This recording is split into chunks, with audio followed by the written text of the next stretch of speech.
bansa. Saan napunta ito?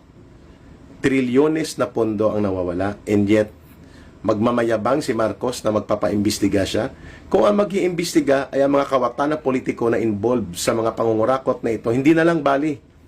Huwag nyo nang gisahin ang sa mga taong bayan sa sariling mantika. We better establish the People's Tribunal.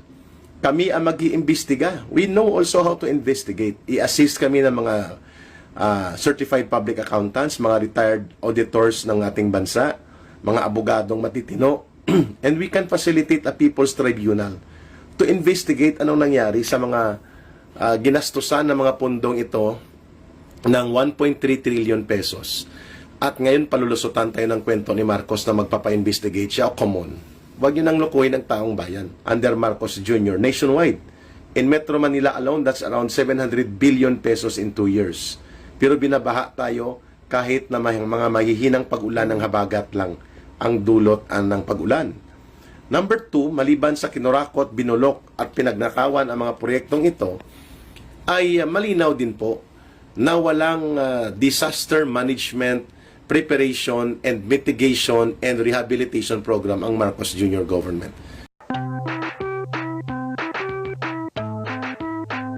Po sa mga maiinit na talakayan sa ating bayan, lalo na po ang tungkol sa nangyari at naganap na press briefing ni Pangulong Marcos Jr.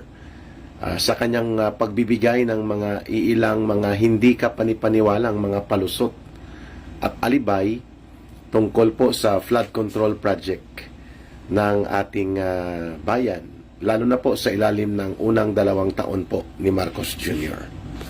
So ngayon po, we're trying to go live upang magbigay tayo ng ating kuro-kuro, mga pananaw tungkol sa nagaganap sa ating bayan, lalo na po sa pagtutuwid ng katotohanan sa napilit binabaluktot nitong Pangulong Marcos Jr.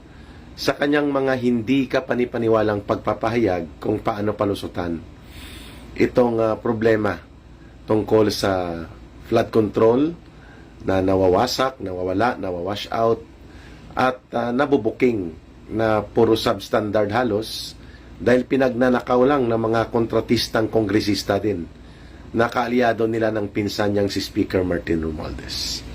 So muli ito si Ka Eric sa ating live through Facebook, no?